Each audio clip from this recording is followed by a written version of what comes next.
Namasté, bienvenue au pays du Yéti. Le Népal serait-il encore ce pays de rêve s'il ne renfermait en plus de ses autres attraits cette énigme aussi étrange que fascinante qui est celle de ce fameux homme des neiges? Mais existe-t-il vraiment? À cette question, Kipling, une fois de plus, aurait répondu « Cela est une autre histoire ».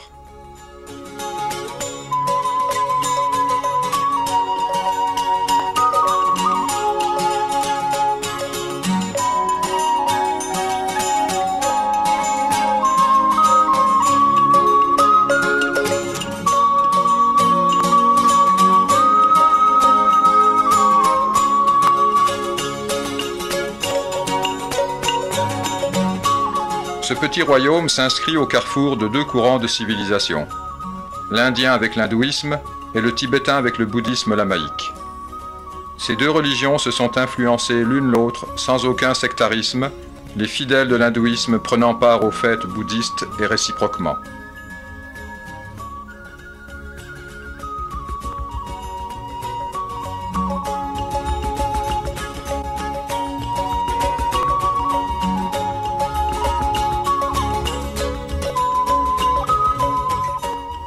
Un des rites les plus sacrés en est la crémation, comme ici au bord des eaux de la Bagmati qui rejoint le Gange.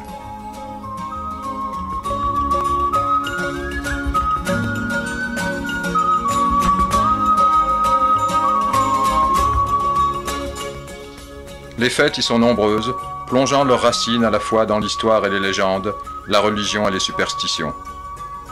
Elles sont le prétexte à tout un carrousel de couleurs qui se décline du rouge au rose, toute une débauche de bijoux alourdissant nez et oreilles.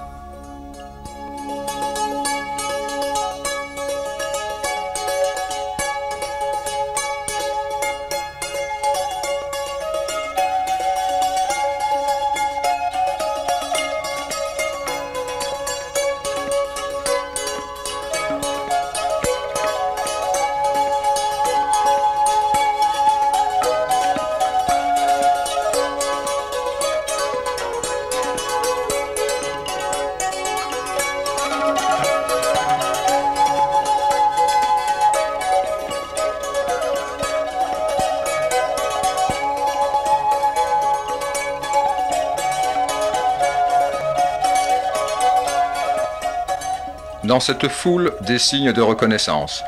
Ici, le symbole de Shiva pour le pèlerin revenu du temple. Là, le shindour, poudre rouge qui colore la raie des cheveux des femmes mariées.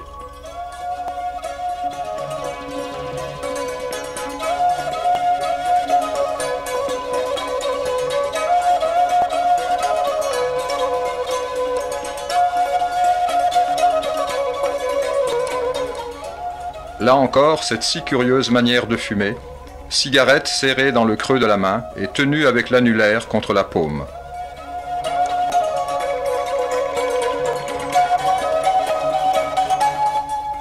Toute une ronde de visages et saris réunis pour partager les mêmes joies simples.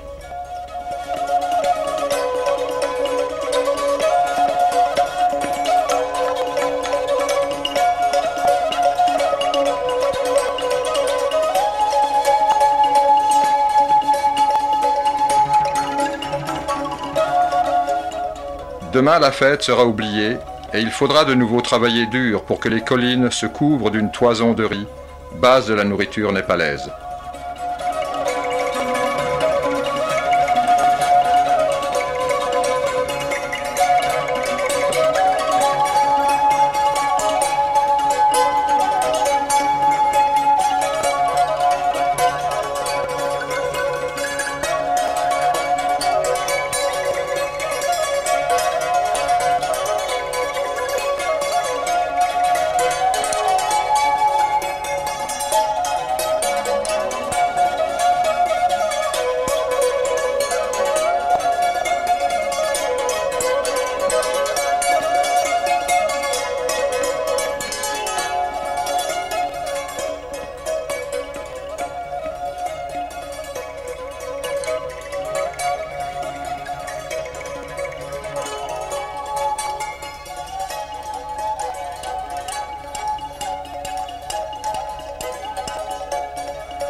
Art et religion vont de pair, et de véritables musées vivants à ciel ouvert créent l'émotion à chaque pas.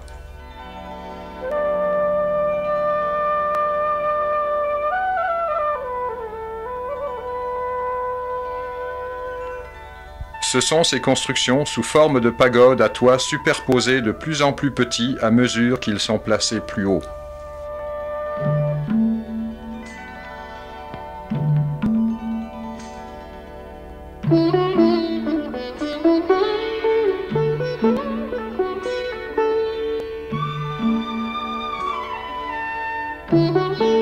Ou encore plus typique, ces temples en forme de stupa, sorte d'hémisphère surmonté d'une tour carrée, ornée sur chacune de ses faces des yeux de Bouddha, magnifiques yeux bleus qui exercent une étrange fascination sur tous ceux qui s'en approchent.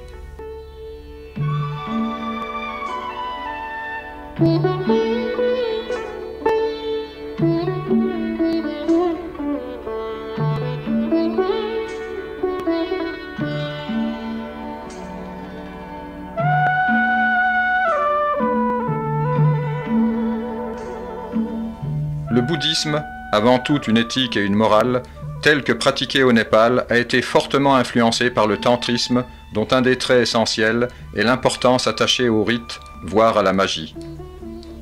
Mais il serait en fait plus exact de parler de lamaïsme que de bouddhisme.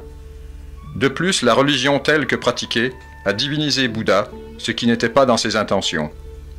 Ainsi, les Népalais observent-ils un compromis entre le petit véhicule comme pratiqué en Thaïlande et le grand véhicule répandu au Japon.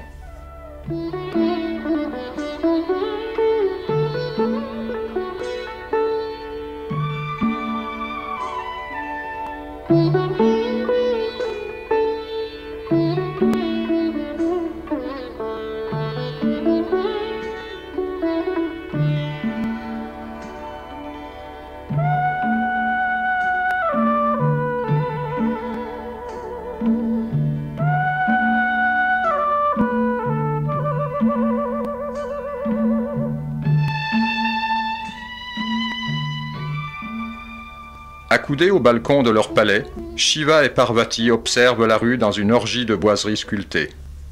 Échoppes et lucarnes s'ouvrent sur la vie quotidienne et s'associent à l'ambiance pour créer le plus charmant décor qui puisse être imaginé.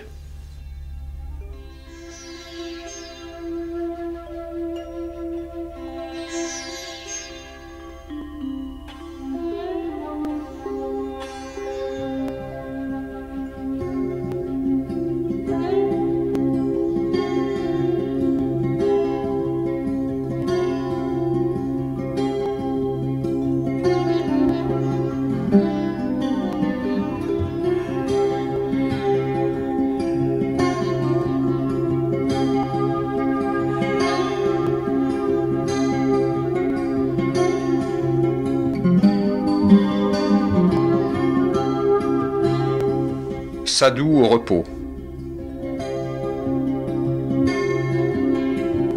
Musicien. Portefaix.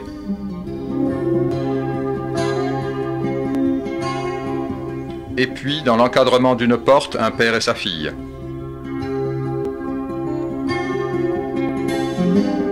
Le sourire d'une jeune beauté.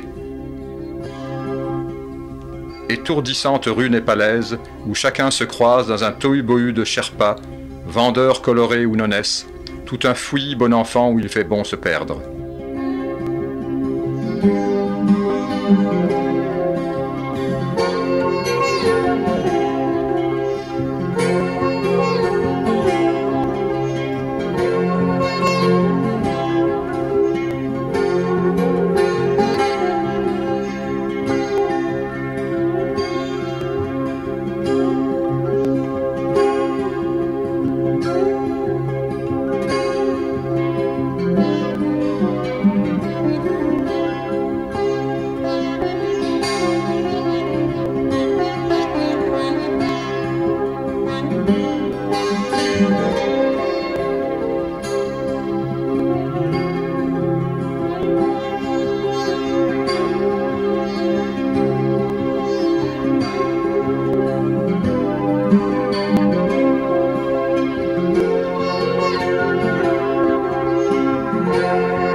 l'écriture traditionnelle est le Devanagari, que l'on enseigne le plus souvent en plein air et que l'on retrouve dans les bandes dessinées locales.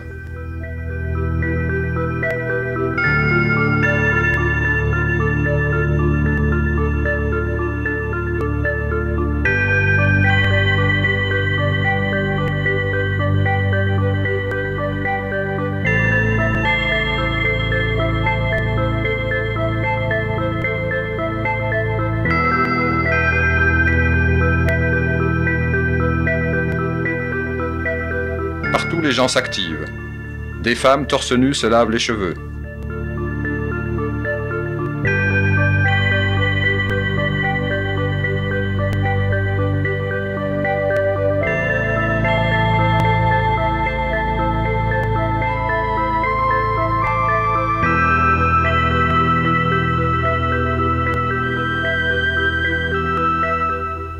D'autres lavent le linge à la fontaine ou dans la rivière.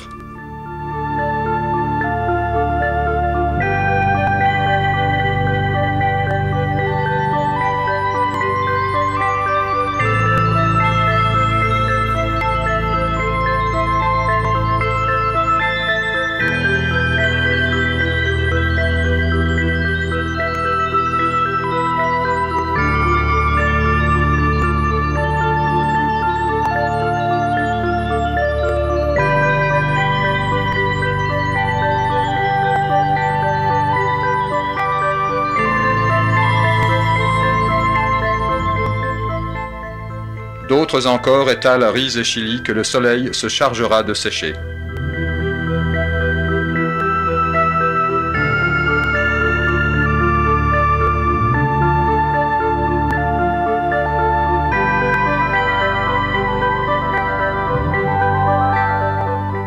Et pendant ce temps, le chef de famille vaque à ses occupations ou s'active sur une vieille machine à coudre.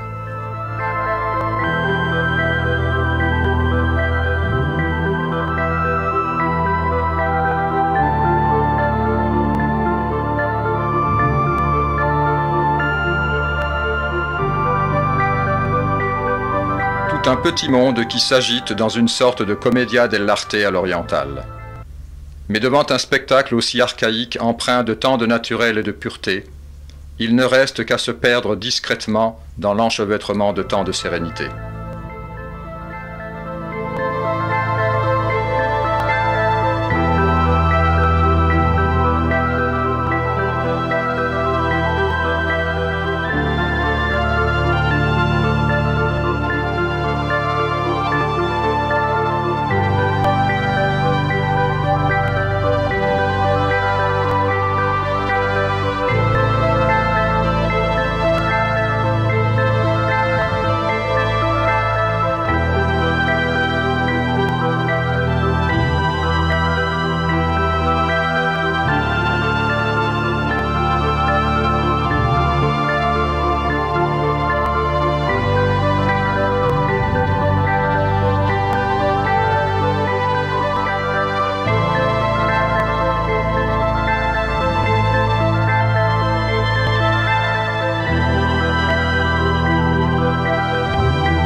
Et le temps passe, identique à lui-même, comme les cycles calendaires se répètent inlassablement.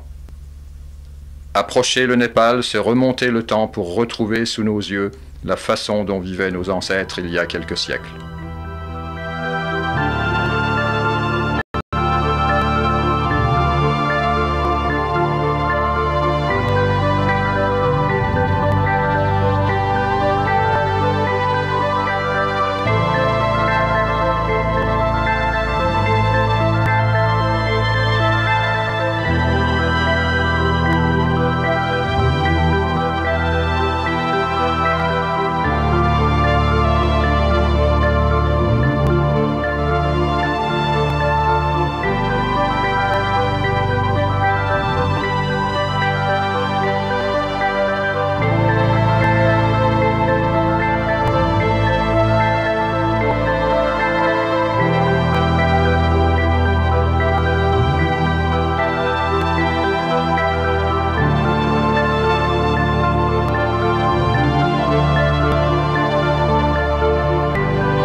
S'il est vrai que l'on voyage pour rencontrer ses rêves, alors celui-ci est une rencontre.